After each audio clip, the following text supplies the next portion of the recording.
स्वागत है आपका आपके अपने YouTube channel Arihant Hindi education में।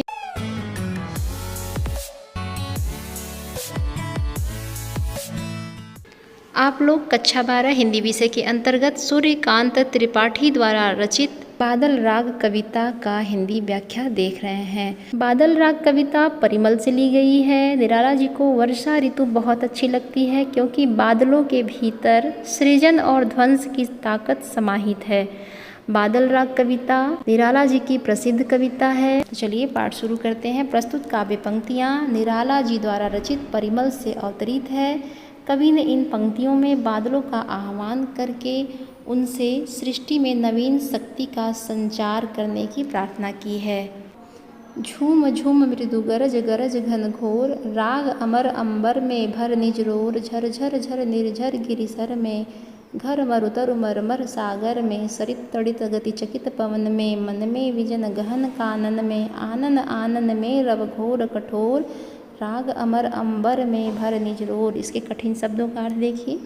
मृदु का अर्थ होगा कोमल, घन घोर इसका अर्थ होगा कठोर बादल, अंबर का अर्थ होगा आकाश, निजरोर इसका अर्थ होगा अपना स्वर या अपनी आवाज़, गिरी का अर्थ होगा पर्वत, निर्झर का अर्थ होगा झरना, सर का अर्थ होगा तालाब, मरु का अर्थ होगा रेगिस्तान, तरु का अर्थ है वृक्ष, मरमर का अर्थ होगा सरसराहट का स्वर, तड़ित का अर्थ होगा विद्युत यानी जो बिजली गिरती है आकाशीय बिजली उसको तड़ित बोलते हैं।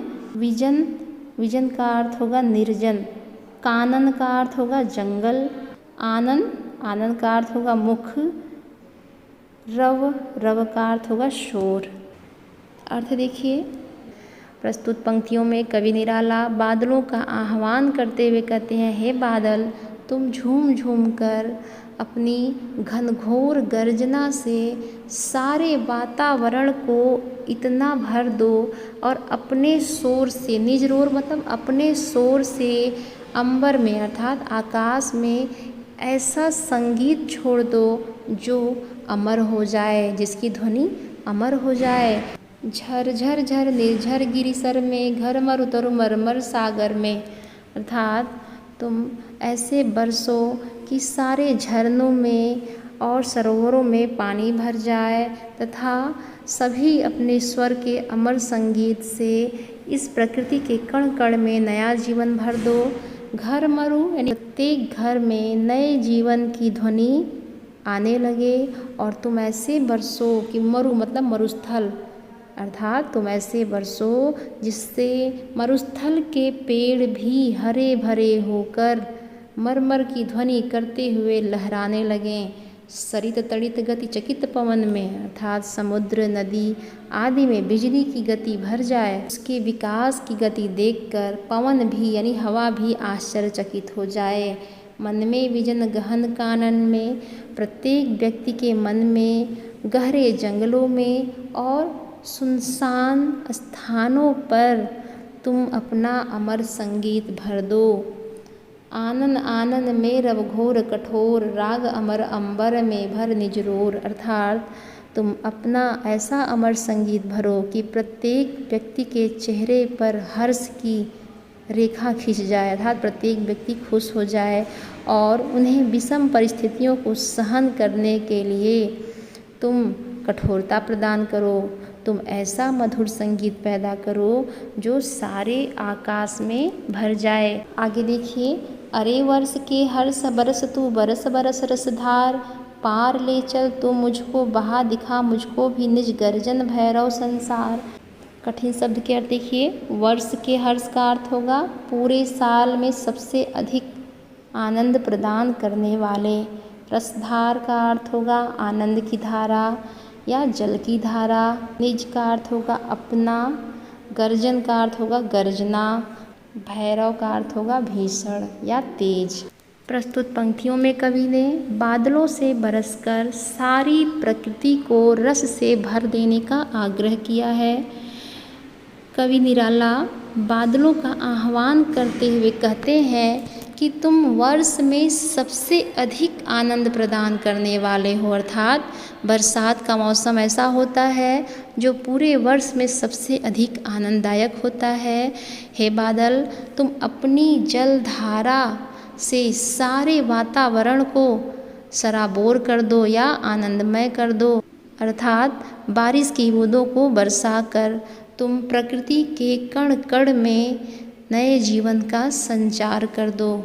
बरस तू बरस बरस रसधार, कवि आगे कहते हैं, तुम अपनी रसधारा को बरसा कर सारे धरती को रस से भर दो, आनंद से भर दो।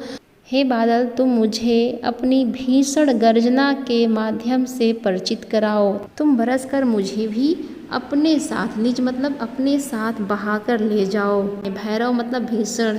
इस भीषण संसार में जगत के उस पार पहुंचकर मैं भी तुम्हारे उस गर्जन भरे संसार को देखना चाहता हूँ। अतः हे बादल, तुम इतना बरसो कि मेरे अस्तित्व को अपने अंदर विलीन कर दो। आगे देखिए, उथल पुथल कर हृदय मचा हलचल, चल रे चल मेरे पागल बादल, धसता दल दल, हंसता है नद खल खल, बहता कहता कुल कुल कल कल कल कल।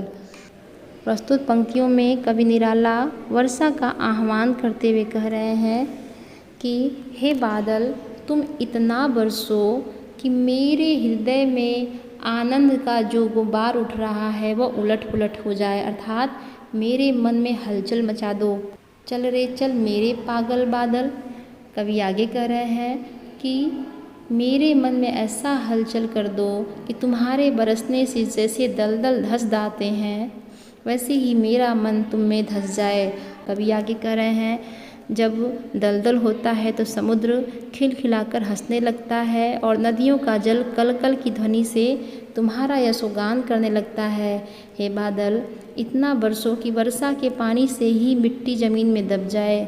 अर्थात वह मिट्टी दलदल का रूप लेकर पुनः धारा में विलीन हो जाए। बादल से वह कह रहा है कि तू इतना बरस कि कहीं भी पानी की कमी न हो और नदियाँ कुलकुल और कलकल की ध्वनि से हमेशा बहती रहें और सारी पृथ्वी के सारे लोग खिलखिलाकर हंसते रहें।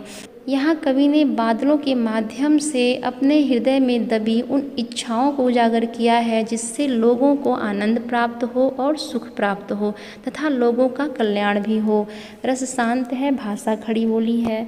आगे देखिए, देख देख नाचता हृदय बहने को महाविकल बेकल, इस मरोर से इसी शोर से सघन घोर गुरु गहन रोर से, मुझे गगन का दिखा सघन वह छोर, राग अमर अंबर में भर निज रोर।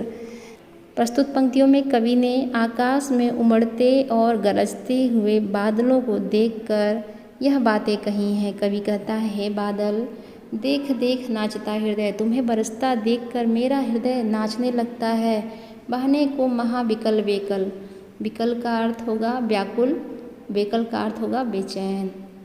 बादलों के बरसने से मन बेचैन और व्याकुल होकर वर्षा की बूंदों में ही मदमस्त होना चाहता है। तात्पर्य यह है कि जब वर्षा करते हुए बादल को कवि देखता है तो उसका मन प्रसन्नता से भर जाता है और वह उस वर्षा की पानी में मदमस्त होना चाहता है और अपने आप को खो देना चाहता है।